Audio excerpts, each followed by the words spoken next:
All right. Good afternoon or still morning, I guess, people.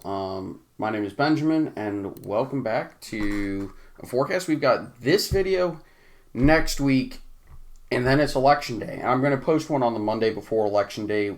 It's probably going to be a longer format with all my forecasts for basically my final predictions before the midterms. And right now, I'm going to be talking a little bit about the governor's races, but also that polls and most people's forecasts have really started moving towards the GOP. And actually, even faster than I would have expected. I would have expected it slow but steady after Labor Day, but it's just gone really far. And these are my governor's predictions. Now, you're going to notice a lot less solid territory outside of, say, Republicans. And that's just because, basically, gubernatorial elections tend to be much less partisan than federal elections. Then again, there's a lot of differences. Gubernatorial elections tend to be very unique and very interesting. Now, I've got on my other screen here the RCP map, and they've got a lot of toss-ups, including some, I'd even argue some weird ones. They've got Minnesota and Michigan and New York, and we'll talk about New York a little bit, as toss-ups. They've got Oklahoma as a toss-up. They've got Oregon as a toss-up. They have Maine as a toss-up, which I think is a little bit weird. They've got Connecticut as leans, and they have the same for Georgia, Florida, and Texas. Now, I'm extremely confident about that trio of Georgia, Florida, and Texas, but they're not. They've also got New Mexico as a toss-up, which I can see some argument for it, but is the best answer I can give. So, what's going on here, and why are there some really weird states that are competitive or going in a different direction? For example, why is New York competitive? Well, New York's current incumbent governor, who's running for a term of her own, is Kathy Hochul.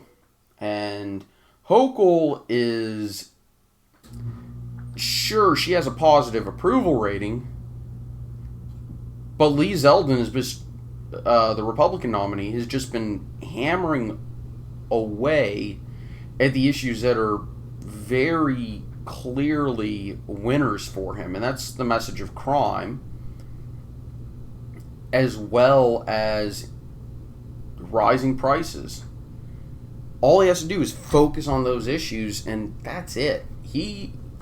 This election has gone from polling showing Hochul cruising to re-election to there's even one poll in the 538 database that shows Lee Zeldin ahead, and it's from a nonpartisan pollster that isn't complete garbage. And most other polls are showing, even the Democratic partisan ones, are showing a single-digit election. And quite a few are showing within the margin of error. So that's within 6 to 8%.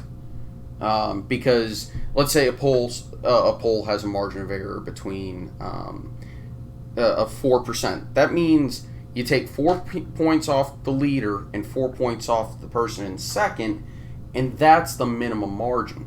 So, yeah, a standard polling error in that election could produce Lee Zeldin being governor in New York. I don't buy it 100% right now. I want to see a little bit more data.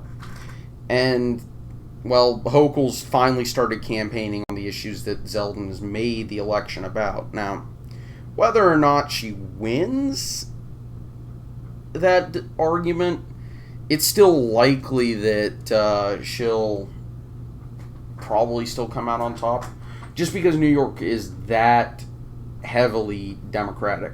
But this is going to be within 10%. I really don't see it as being outside of that margin. Pennsylvania, Shapiro is running just that much further ahead of Mastriano, whereas polls are showing the Senate race getting closer and closer and closer by the day, to the point where it's not even a standard polling error. It's possible that their sample was off if Oz wins. Michigan, the gubernatorial race, polls have been showing getting extremely tight, which kind of breaks the mold of Whitmer being not in danger. Minnesota, I've seen quite a few polls showing a very close election. New Mexico, I just saw one this morning that had Ronchetti, the Republican, ahead, which is a little bit weird to me, but it's not that weird when you consider the demographic shifts that have been happening along the border with regards to Latino voters, especially rural Latino voters. Arizona, Lake has been ahead for quite some time now, and it seems like she's going to keep Arizona as a Republican state, or at least gubernatorially. Nevada, Lombardo has cruised ahead of Sisolak. Oregon continues to be one of the weirder elections, with Drazen ahead, mostly because of a third party, an independent liberal. And then you have one that's really weird in Oklahoma, where I've seen quite a few polls putting the Democrat ahead, even if the Democrat was a former Republican, who hasn't really changed too much on policy, just changed partisan allegiance. And yes, Stitt's in a lot of trouble down there in Oklahoma. But like I said, gubernatorial races tend to be significantly different. In Wisconsin, polling is showing basically a dead heat, and I think Johnson's going to drag. Who is their nominee? Michaels.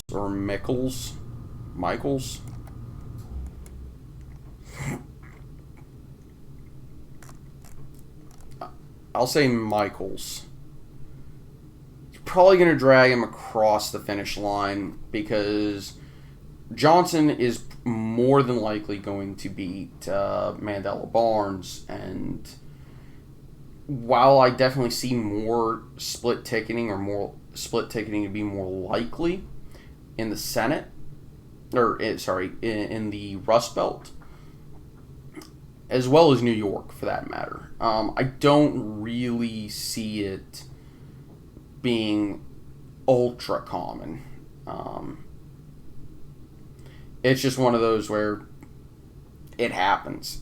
And that's why I'm okay with, say, putting Pennsylvania is likely here, but I'm seriously considering flipping it for Oz in my Senate forecast than I am of splitting Georgia between governor and Senate.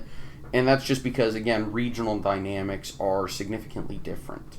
Oklahoma's going to be another weird one, but that's just a unique candidate-driven one. Same thing with Oregon. Arizona, we're going to chalk it up to split ticketing being more likely down there. Same thing with New England and New York. But yeah, split ticketing isn't really a thing down in the South. It just isn't. And I don't think a lot of people truly fully appreciate that. It may, in places like North Carolina and Virginia and Florida, be a little bit more popular. Texas, too, to an extent. But that's just because of a natural influx of more moderate voters from places like New York and Pennsylvania, Massachusetts, and the Northeast, really, because, well, a lot of them moved down there because reasons. It happens. But right now, in terms of governorships, I think it's very possible that a majority of Americans are wind up being governed by Republicans. And it is there's some really weird ones, I think.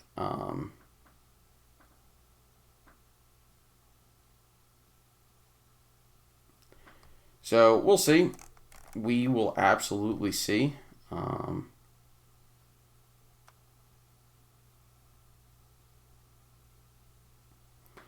But I genuinely think that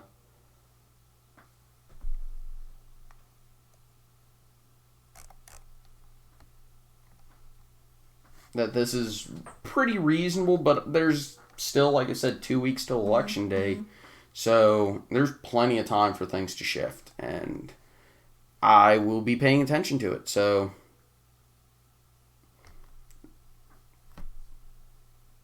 take it easy, everyone. Hope you enjoyed. Likes, comments, subscriptions really do help, and I greatly appreciate them. Have a nice day.